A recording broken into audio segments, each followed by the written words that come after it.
Friends, आज हम बात करेंगे थर्ड आई चक्रा के बारे में। तो थर्ड आई चक्रा जिसका लोकेशन है बिटवीन योर आईब्रोज, बिल्कुल आपके आईब्रो के बीच में इसका लोकेशन होता है। इसका संस्कृत नाम है अंजना।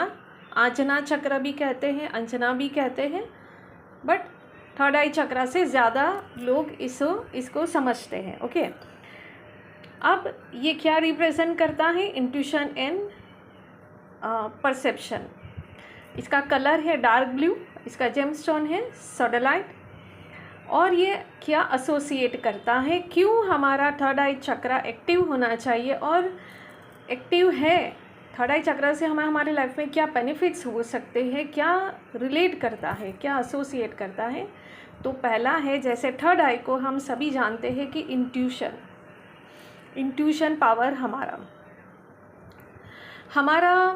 हमारे खुद के इनर वर्ल्ड, हमारा खुद का कनेक्शन और आउटर वर्ल्ड के साथ में एक जो कनेक्शन जो बनता है वो हमारा थर्ड आई चक्रा बनाने में हमारे हेल्पफुल रहता है। इंट्यूशन, विजुअलाइजेशन, ये सारी चीज़ें थर्ड आई से हमें मिलती है। हमारा इनर वर्ल्ड और हमारा आउटर वर्ल्ड से बैलेंस थर्ड आई करता है। थर्ड आई चक्रा जो है वो हमारे नेचर से हमारा कनेक्शन, बाकी लोगों से, एनिमल्स, एंजल्स, ह्यूमन बीइंग, सभी स्पिरिट गाइड, ये सभी से हमें थर्ड आई हमारा कनेक्शन बनाने में हमारी हेल्प करता है। हमारी बुद्धि को जागृत, हमारे ब्रेन को जो बूस्ट मिलता है वो है हमारे थर्ड आई चक्रा से। तो जैसे विजडम है, इंसाइट है, इंस्पिरेशन है, क्रिएटिविटी है, क्लियर वॉइस है, साइकिक एबिलिटी है, ये सारी चीज़ें हमें थर्ड आई से मिलती है। आपकी लाइफ में आपको एक क्लियर विज़न मिलता है, आपके सवाल के जवाब आपको मिलते हैं, आपकी लाइफ में क्लियरिटी आती है। आप जो भी कुछ सोचते हैं, समझते हैं, उसको एक रियलिटी में ला सकते हैं। ओवर थिंकिंग नहीं करते हैं। इमेजिनेशन पावर आपका जो रहता है वो गज़ब का रहता है जब आपका थर्ड आई एक्टिवेट होता है। आपने कई बार कुछ लोगों को ऐसे देखा होगा कि आप अगर उनको कुछ सवाल पूछे, कुछ भी बात करें, सवाल पूछे, तो वो ना एकदम से कंफ्यूज हो जाते हैं। उनको समझ में नहीं आता है कि वो आपको क्या जवाब दे, उनके पास कोई क्लियरिटी नहीं है। दैट मीन्स कि उनका थर्ड आई बैलेंस नहीं है।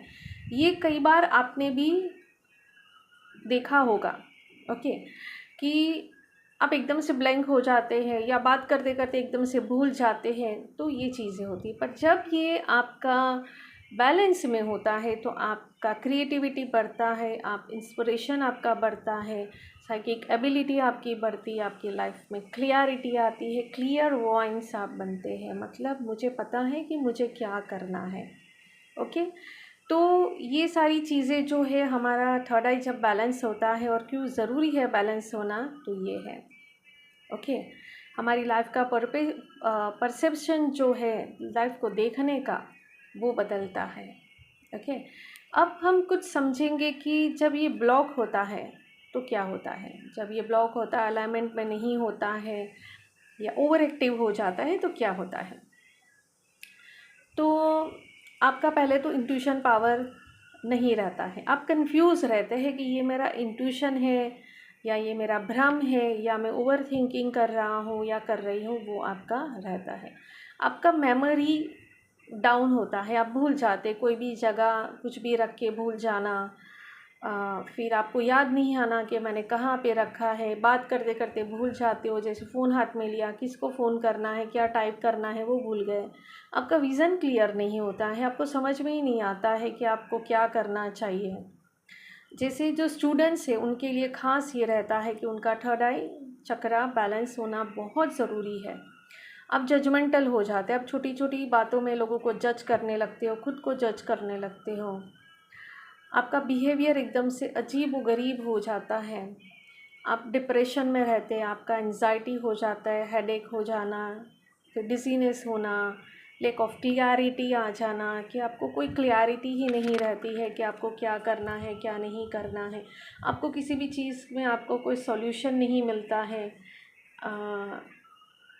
मतलब कोई भी चीज़ आप, छोटी भी चीज़ आप ले लो तो आपको कोई सॉल्यूशन आपको समझ में नहीं आता है।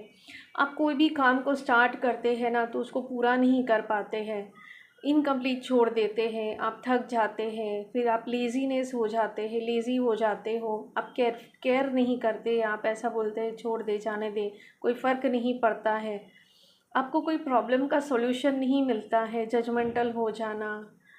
फिर जब ओवर एक्टिव होता है ना तो आप ओवर इमेजिनेशन में चले जाते हो। Visualization and imagination it's a different thing. Visual करना ये अलग बात है, बट आपके दिमाग के घोड़े दौड़ना मतलब बहुत ही ओवर थिंकिंग कर लेना, छोटी भी बात हो तो उसमें भी बहुत सारा कुछ सोच लेना, और वो भी नेगेटिव। तो ये सारी चीज़ें आपकी होती है जब आपका थर्ड आई चक्रा इनबैलेंस होता है। तो अब इसको हील कैसे करें?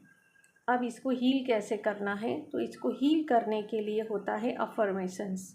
तो अफर्मेशंस वो मैं आपको मेंशन कर दूंगी डिस्क्रिप्शन बॉक्स में, तो वो आप देख लेना। तो अफर्मेशन से आप हील कर सकते हैं। फिर आता है कुछ एक्सरसाइज जिसमें हमारा जो आज्ञा चक्र जहाँ पर है, जहाँ पर बिंदी लगाते हैं, वहाँ आप या तो मिडल फिंगर, रिंग फिंगर से थोड़ा सा कुछ सेकंड के लिए वहाँ पर प्रेस करें। इससे भी आप इसको हील कर सकते हैं। सेकंड है कि आप ना, जैसे हम स्कूल में ऐसे लिखा करते थे, थर्ड आई क्या काम करता है? इमेजिनेशन का। तो स्कूल में जैसे हमें ऐसे लिखने के लिए बोलते थे कि काऊ के ऊपर लिखो, या कोई बर्ड दे दिया, या कोई भी एक टॉपिक दे दिया, तो जैसे हम इमेजिन करते थे, अच्छा ये टीचर हमें कुछ ना कुछ पॉइंट्स हमें दे देती थी कि ये पॉइंट्स है, आप इस पर पूरा ऐसे लिखो। वैसे आप खुद को एक टास्क दो कि चलो मैं आज ऐसे लिखती हूँ या लिखता हूँ। तो इससे क्या होगा, आपका इमेजिनेशन पावर जो है ना वो बढ़ेगा। फिर आप ये भी कर सकते हैं कि आंख बंद करके बैठे और आपका कोई भी ड्रीम हाउस या आपका ऑफिस वॉटेवर, या आपका कार हो सकती है ड्रीम कार, पर हाउस जो है ना उसमें हम बहुत सारी चीज़ें कर सकते हैं। तो आपका ड्रीम हाउस आप इमेजिन करें, आंख बंद करके बैठे अपने ड्रीम हाउस को इमेजिन करें कि कैसा होना चाहिए, उसमें क्या मैं डेकोरेट करूँगी, कौन सा कलर रखूँगी, क्या है। तो इससे भी आपका क्या होगा कि थर्ड आई बैलेंस होगा, आपका इमेजिनेशन पावर बढ़ेगा और प्रॉपर वे में आपका इमेजिनेशन आपका होगा। तो अगर समझो कि आप बैठे हैं और आपको और कोई थॉट्स आ रहे हैं, तो आपको क्या करना है, आंखें खोल देनी है, वो थॉट्स को रिलीज़ करना है, फिर से आंखें बंद करनी है, फिर से करना है। तो ये जब आप एक्सरसाइज कंटिन्यूस करेंगे तो ये आपका अलाइनमेंट में आएगा। फिर होता है रेकी एंड और भी आप कर सकते हैं कि आप साउंड थेरेपी ले सकते हैं, साउंड थेरेपी भी अच्छा रहता है, तो ये भी आप कर सकते हैं। साउंड थेरेपी बहुत अच्छा रहता है, जिसे हम, या इमेजिनेशन मुझे बहुत अच्छा लगा। इमेजिनेशन आप करके ना बहुत सारी चीज़ें कर सकते हैं, और इसे काफ़ी अच्छा मुझे जो एक अच्छा लगा वो है स्कूल वाला, कि जैसे हम पढ़ते थे तब हम कैसे इमेजिनेशन करके हमारा ऐसे लिखते थे, वैसे कोई भी टॉपिक पर आप लिख सकते हैं। फिर नेक्स्ट हम कैसे हील कर सकते हैं, तो फूड से हम कर सकते हैं, जैसे chocolate, blueberry, T, coffee, water and spices जो हमारे खड़े मसाले होते हैं वो आप यूज़ कर सकते हैं, खाने में डालें, और इससे भी हम हील कर सकते हैं। क्रिस्टल है जो है, फ्लोराइट है, लेपिलाजुलिस है, फिर सोडेलाइट है, मूनस्टोन है, ये सारे स्टोन से आप हील कर सकते हैं। एसेंशियल ऑयल हो गया तो लेवेंडर, सेज, इससे भी आप हील कर सकते हैं। तो ये कुछ बात हुई कि हम कैसे, हमारे थर्ड आई चक्रा हमारा क्यों बैलेंस होना चाहिए, इनबैलेंस होता है तो क्या होता है, और इसे हील कैसे कर सकते हैं। तो फ्रेंड्स, अगर आपको और ज़्यादा कुछ डिटेल चाहिए और ज़्यादा इन्फॉर्मेशन चाहते हैं या आप हील करवाना चाहते हैं तो आप मुझे कांटेक्ट ज़रूर करें। Thank you, God bless you all.